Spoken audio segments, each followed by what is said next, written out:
तो आज मैं आपको एक अनोखी रहस्यमय कहानी सुनाऊंगा। अगर आप चैनल पर नए हैं तो अभी सब्सक्राइब कर ले तथा कहानी पूरा देखे। अंत में एक अनोखा रहस्य छुपा है। धन्यवाद। तो सुनिए। प्राचीन काल में हिमालय की एक बर्फीली गुफा के पास तर्कशील नामक एक सन्यासी रहता था। तर्कशील असाधारण रूप से बुद्धिमान था। उसने सभी वेदों और शास्त्रों का गहन अध्ययन किया था। उसकी सबसे बड़ी समस्या ये थी कि वह श्रद्धा को मूर्खता मानता था। वह हर चीज को तभी स्वीकार करता था जब वह तर्क की कसौटी पर खरी उतरती हो। वह शिव की पूजा करता था, लेकिन उसका मानना था कि शिव को समझना केवल ज्ञान से संभव है, भावना से नहीं। गुफा के पास ही एक साधारण ग्वाला रहता था जिसका नाम भोला था। भोला निरक्षर था, पर शिव में उसकी अखंड श्रद्धा थी। भोला हर सुबह अपनी गायों का दूध शिव को अर्पित करता था, यह मानते हुए कि शिव रोजाना प्रकट होकर वह दूध पीते हैं। तर्कशील इस अंधविश्वास को देखकर हंसता था। एक दिन उसने भोला को रोका। तर्कशील ने पूछा, हे भोला, तुम हर दिन दूध यहाँ रखते हो और चले जाते हो, क्या तुमने कभी अपनी आंखों से शिव को ये दूध पीते हुए देखा है? भोला ने मासूमियत से जवाब दिया, नहीं बाबा, पर मुझे पूरा विश्वास है कि वे पीते हैं। मैं उन्हें अपनी आंखों से नहीं देखता, पर अपने हृदय से महसूस करता हूँ। तर्कशील ने उपहास किया, तुम्हारा यह विश्वास केवल भ्रम है। मैं कल सुबह यहाँ छिप कर बैठूंगा और मैं तुम्हें गणितीय प्रमाण दूंगा कि दूध कौन पीता है। अगले दिन भोला दूध का पात्र लेकर आया, ओम नमः शिवाय कहा और चला गया। तर्कशील एक चट्टान के पीछे छिप गया। उसने देखा कि कुछ देर बाद एक भूखा पहाड़ी चूहा आया और धीरे धीरे सारा दूध पी गया। तर्कशील ने अगले दिन भोला को बुलाया और प्रमाण के साथ समझाया, देखो भोला, शिव नहीं बल्कि एक चूहा तुम्हारा दूध पी जाता है। तुम्हारी श्रद्धा केवल एक भ्रम है जिसका फायदा एक तुच्छ प्राणी उठा रहा है। शिव को तर्क से समझो। उद्धरण चिन्ह। भोला पहले तो उदास हुआ, फिर उसने तर्कशील की ओर देखा और कहा, बाबा, चूहा दूध पीता है, यह आपका तर्क है, लेकिन वह चूहा क्यों पीता है? क्योंकि शिव ने उसे भूखा बनाया है। अगर शिव को दूध स्वीकार करना होता तो वे स्वयं पीते। अगर उन्हें चूहे के माध्यम से स्वीकार करना है तो यह उनकी लीला है। मेरे लिए महत्वपूर्ण यह है कि मैंने प्रेम से अर्पित किया। तर्कशील को यह जवाब अपूर्ण लगा, लेकिन भोला की शांति ने उसे विचलित कर दिया। उसी रात तर्कशील ध्यान में बैठा था। शिव उसके सामने एक तेजस्वी अग्नि स्तंभ के रूप में प्रकट हुए। शिव ने तर्कशील से पूछा, हे मेरे तार्किक भक्त, तुम सब कुछ समझते हो, पर क्या तुम मुझे समझते हो? तर्कशील ने गर्व से कहा, हाँ प्रभु, आप निराकार हैं, आप शक्ति हैं, आप ब्रह्मांड के गणितीय नियम हैं। मैं आपको ज्ञान से समझता हूँ। शिव ने कहा, तुमने ज्ञान से केवल मेरी मशीनरी को समझा है, मुझे नहीं। तुम कैसे और क्यों को समझते हो, पर तुम प्रेम को नहीं समझते। भोला ने मेरा सबसे बड़ा रहस्य जान लिया है। वह हर सुबह प्रेम से अर्पित करता है।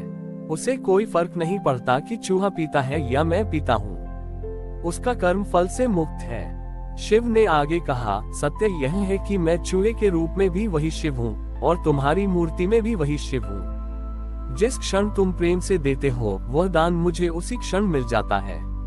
चूहे का पीना तो केवल मेरी लीला है, ताकि तुम्हारी श्रद्धा की कसौटी पर किसी गरीब प्राणी का पेट भर जाए। शिव ने तर्कशील को एक अंतिम ज्ञान दिया।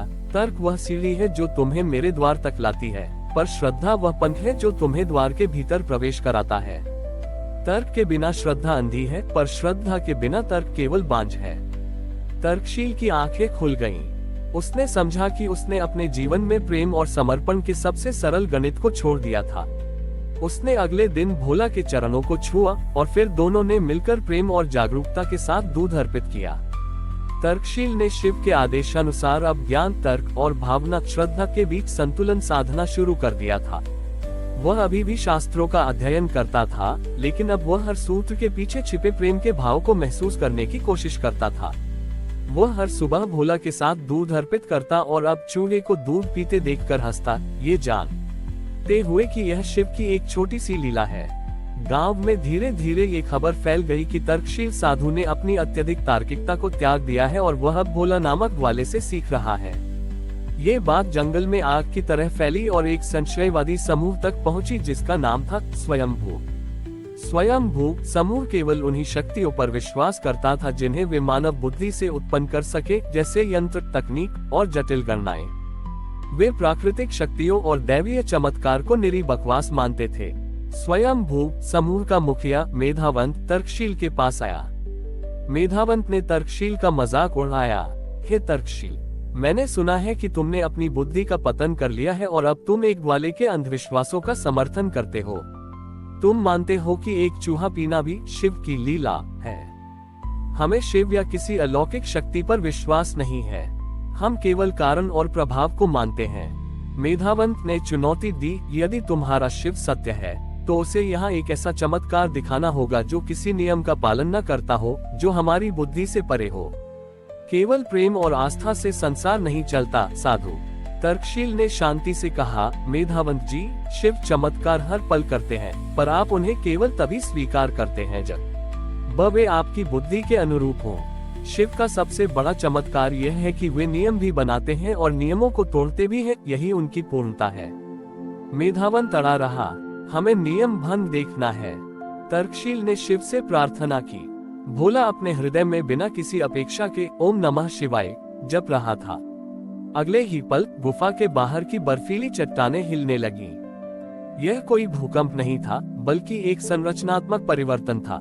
जिस क्षण मेधावंत ने शिव को चुनौती दी, ठीक उसी क्षण चट्टानें एक दूसरे से टूटकर अलग हुईं और उनके बीच एक छोटा सा नया झरना फूट पड़ा।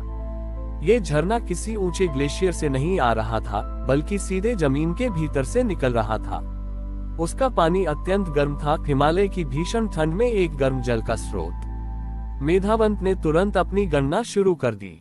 उसने उपकरण निकाले और तापमान, भूगर्भीय दबाव और जल स्रोत की गहराई मापने लगा।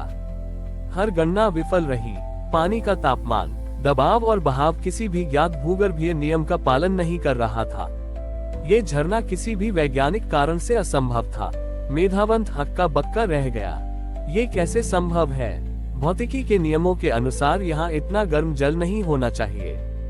उद्धरण चिन्ह। तर्कशील ने शांत स्वर में कहा, मेधावंत जी, आप कारण और प्रभाव को मानते हैं। इस झरने का कारण यह है कि शिव ने इसे यहाँ प्रकट किया है, और इसका प्रभाव यह है कि इसने आपकी बुद्धि को चुनौती दी है। आपकी बुद्धि की सीमा है, पर शिव की शक्ति की नहीं। आप केवल तभी विश्वास करते हैं जब कारण ज्ञात हो, पर भोला तब भी विश्वास करता है जब कारण अज्ञात हो। शिव का रहस्य यह है कि वे कभी कभी अपने ही सृष्टि के नियमों को तोड़ते हैं, ताकि हमें याद रहे कि नियमों का निर्माता नियमों से बंधा हुआ नहीं है। मेधावंत ने अंततः अपनी हार स्वीकार की। उसने समझा कि तार्किकता उस सीमा तक मूल्यवान है जहां तक वह हमें ज्ञान देती है, पर जब वह हमें असंभव को स्वीकार करने से रोकती है तो वह बंधन बन जाती है। उस दिन से स्वयंभू समूह ने भी श्रद्धा को अपनाना शुरू कर दिया। उन्होंने उस गर्म झरने को विश्वास कुंड नाम दिया और समझा कि ज्ञान और आस्था एक दूसरे के विरोधी नहीं, बल्कि एक ही सत्य के दो पहलू हैं, एक वह जो नियम से चलता है और दूसरा वह जो नियम से परे है। हमारी और भी आध्यात्मिक एवं अनोखी कहानियां देखने के लिए हमारे चैनल पर जाएं तथा धार्मिक एवं पौराणिक अनोखी कहानियां हमारे चैनल पर है।